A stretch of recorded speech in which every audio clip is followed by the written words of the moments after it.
In the heart of India, amidst humble beginnings, a legend was born.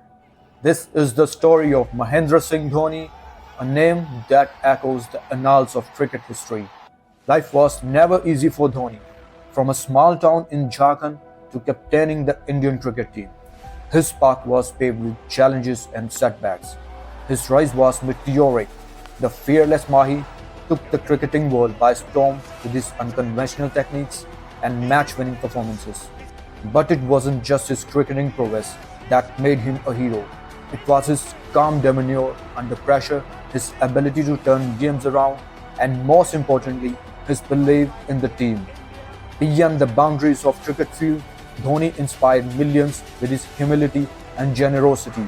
He invested in the dreams of budding cricketers, empowering them to chase their goals.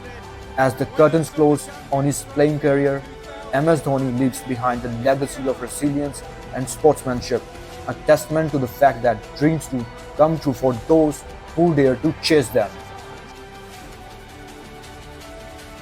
Dhoni's captaincy, I think he's extremely calm, he's positive, he reads the game well, and he tries to be a step ahead of the opposition, and he's done a fantastic job there. So I've enjoyed playing cricket with him and playing under him. I'd like to wish Mahi all the way best. One of the best captain we have, and we should respect that. And when you ask question, you have a doubt in your mind. I have no doubt. So I don't even talk about him. He's the best captain. His cricket ability, his understanding of the game, understanding of situations is priceless.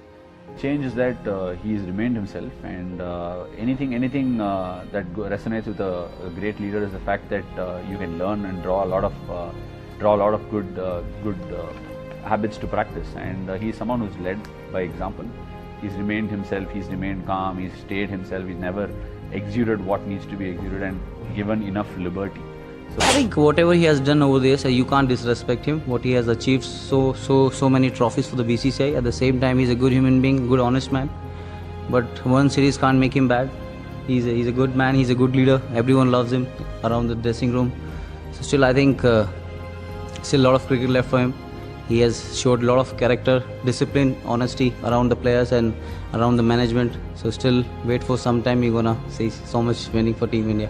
MS Dhoni is still the best leader. This is my first game under Smith, but he's learning from MS Dhoni as well. I mean, I was actually watching them that he was taking advices from MS Dhoni. So yes, I mean, he would like to take more advices from MS Dhoni in coming games. मैंने ये नहीं सोचा था कि मैं cricket खेलूँगा या मैं अपने देश के लिए क्रिकेट खेलूँगा। मैं सिर्फ जो स्पोर्ट था वो एंजॉय करना चाहता था। 4 बजे मुझे पता था मेरे घर में खेलने का परमिशन था, 4 से 6 आप खेल सकते हैं। I think Dhoni is the biggest legend Indian cricket's ever had.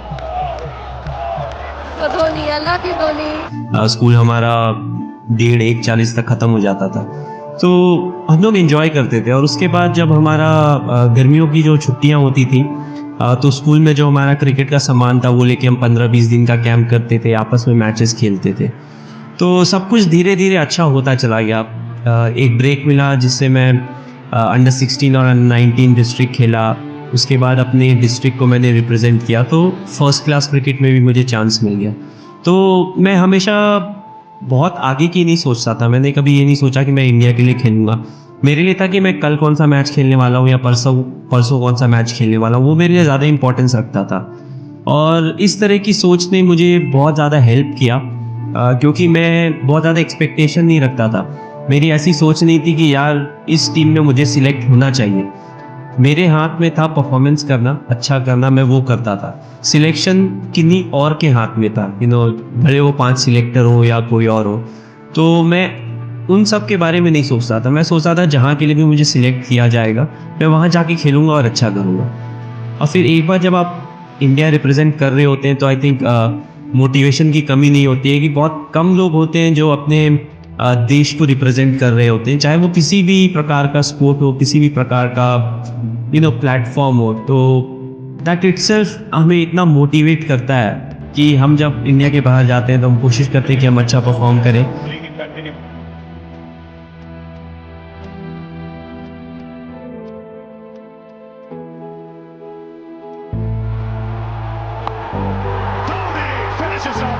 But at the same time हम प्रोसेस को ज़्यादा रियलाइज़ करते हैं कि क्या क्या चीज़ें हैं जिसके कारण हम यहाँ पे सक्सेसफुल हो सकते हैं। तो आई थिंक मोटिवेशन की कभी कमी नहीं हुई, बट ये मैं ज़रूर बोलना चाहूँगा कि मैंने कभी सोचा नहीं था मैं देश के लिए खेलूँगा, बट अल्टीमेटली मैं खेल रहा हूँ और हमारी टीम अच्छा कर रही है। तो बहुत ही प्राइड वाली बात है कि आप एक ऐसे स्ट्रीम में आप अच्छा कर रहे हो जिसमें आपका पैशन था, जो आप सदा अच्छा करना चाहते थे।